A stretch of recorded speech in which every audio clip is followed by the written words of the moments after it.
gudanar da murna da farin ciki cikin lumana ba tare da wani tashin hankali ko tarzoma ba. To jama'a assalamu alaikum.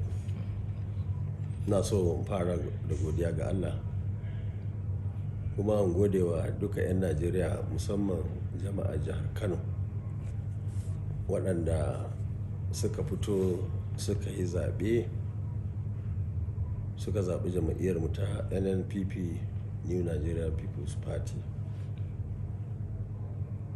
A cikin wannan jam'iyya babu wasu masu kuɗi, a cikin wannan jam'iyya babu wasu masu riƙe mukami ko a ƙasa ko a jiha ko a ƙananan hukumomi. Talakawa masu neman canji na alheri, maza da mata musamman ma mata suka fito suka zaɓi wannan jam'iyya kuma aka sami gagarumar nasara. Musamman ƙuri'ar da muka samu in aka yi la'akari da wanda gwamnati ta sa aka ɓata, domin duk wani overvoting da aka yi gwamnati ce ta sa aka yi kuma inda muke da ƙarfi.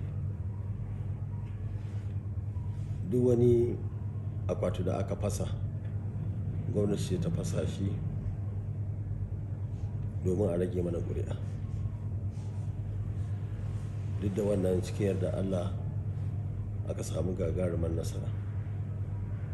To kama abin da aka yi shekara ta 2019 a wannan karan ma mun ga alamu na a mai da wannan zaɓe inconclusive, amma da cikin yarda Allah bai bari hakan ta kasance ba. Dan takararmu Abba Kabir Yusuf Allah ya sa ya samu nasara.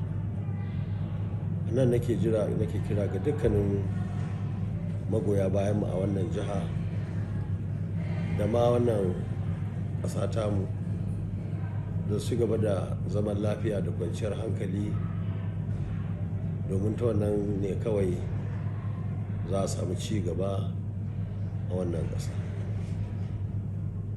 Muna addu'a da Allah ya ba wannan shugabanni namu a Kano, gwamna da mataimakinsa, yawan rai da lafiya da kuma aiwatar da tsare-tsare bisa ga aƙida da san al'umma domin ci gaban wannan jiha tamu ta Kano. Ba abin da za mu ce da Allah sai godiya, ba abin da za mu ce da jama'ar jihar Kano wanda suka zaɓe mu ba don kuɗinmu ba don komai ba, sai don yarda da suka yi da mu da nufin cewa in Allah ya sa muka samu su ma rayuwarsu za ta canja, za ta samu ci gaba a wannan jiha. In Allah ya yarda wannan tafiya tamu ba za mu ba su kunya ba. Na gode jama'a, assalamu alaikum.